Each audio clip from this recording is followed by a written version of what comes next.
Welcome to Prince student house. हमारे YouTube channel पर हम लगभग हर दिन या एक दो दिन बाद डालते हैं ट्रायल पैसेज जो आपको 80 वर्ड्स ए मिनट मिलता है और उसको हम बोलते हैं कि पीडीएफ हम एक दिन बाद डालेंगे और एक दिन बाद हम डाल देते हैं। तो लिखने के बाद आप ट्रांसक्राइब करते हो, चेक कीजिए और अपनी जो स्किल की कैपेसिटी आपकी वो आपको पता लग जाती है और कैसे तैयारी करनी है वो आपको उससे मिल जाएगा कि भाई कितनी गलतियां हैं और उसको कैसे आप सुधारना है। आज का ट्रायल पैसे हम दे रहे हैं 80 words a minute, only 800 words. Be ready, start.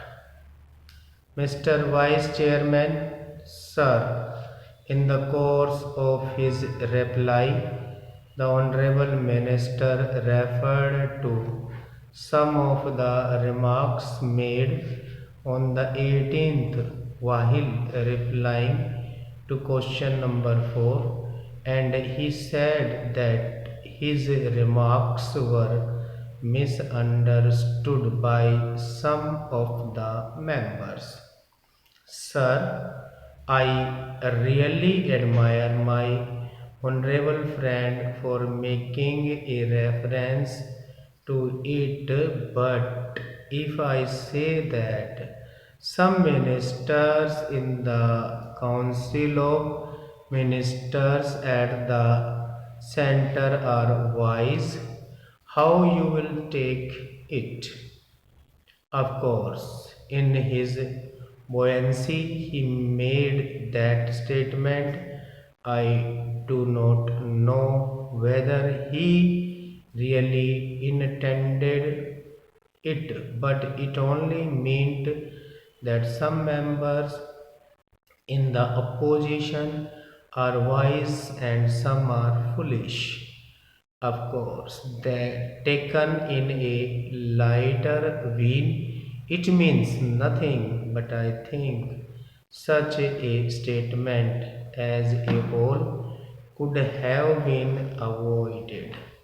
Now, sir, I welcome some of the statements made by him and I submit that in April the vacancies were 64 and in July the vacancies were 67.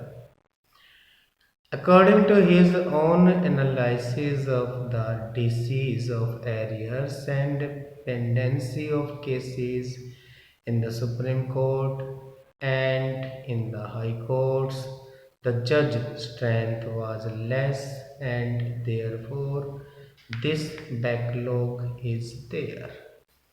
Now the pendency as on 31st December 1987 was 5.5 lakhs.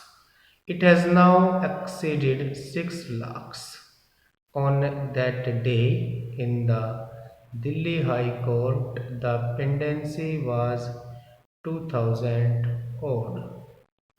Now the pendency is over 25,000. The sanctioned strength of the Delhi High Court is 18 permanent judges and 3 additional judges. The Delhi High Court has 5 service judges, out of whom 2 are from outside. In principle, I have no objection to judges being brought from other states. But of the 5 service judges, at least 2 are to be from outside. That means 3 are from Delhi. The judges from the subordinate judiciary do not get any chance of promotion. I have worked it out and I find that promotion is given to only about 40% of the judges from the service cadre. Therefore, they do not have the necessary incentive I think something has to be done in this regard also to give proper incentives to the judges from the subordinate judiciary. If among the subordinate judiciary there are efficient and competent people, they should be promoted as High Court judges. Of course, it will boost the moral of these judges. Next paragraph.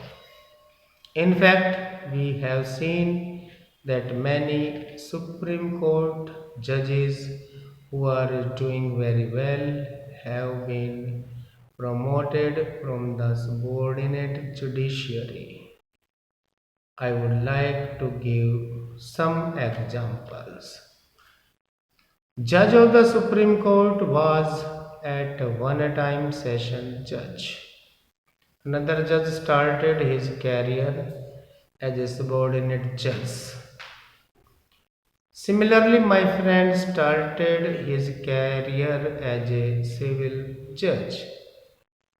There are many such instances. I could even cite the example of another judge who delivered that famous judgment. He was also a district judge and he was a promoted judge in the High Court. Therefore, my point is efficient efforts should be made to give incentive to subordinate judiciary. The Honorable Law Minister has analyzed the disease and he has found that all these backlogs or areas are primarily due to the vacancies in the high courts.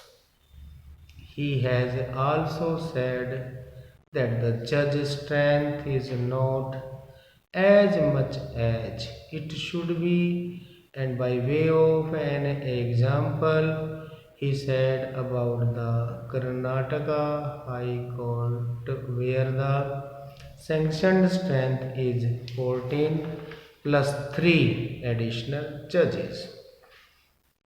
This comes to 17, but their requirement is 33.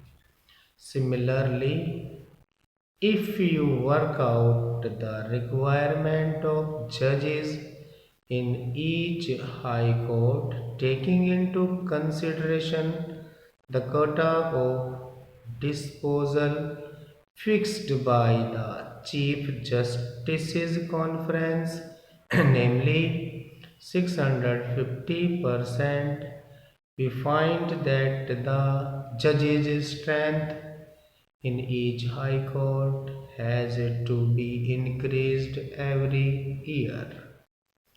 This is because the arrears go on mounting up. This is a constant problem. Every year we cannot go on speaking about this. It is necessary that efforts should be made to tackle this problem of arrears, and this can only be done by appointing suitable member of judges. In this connection, I would like to point out one thing. I could not understand one thing which the Honorable Law Minister said in the course of his answers the other day. He said that proper judges were not appointed. I could not really understand what he meant by the words proper judges. For the appointment of judges, there is a specific provision in the Constitution. Certain minimum qualifications must be there. Firstly, a recommendation is made by the state government in consultation with the Chief Justice of the concerned High Court. Then the appointment is made. All this is known to the Honorable Law Minister. The same procedure has been followed.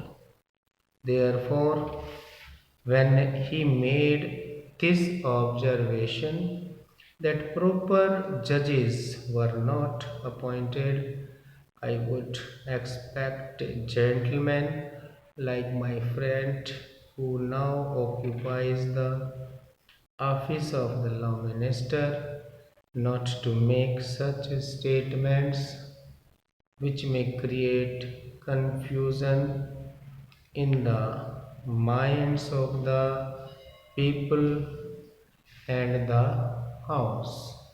Stop. Thank you, students.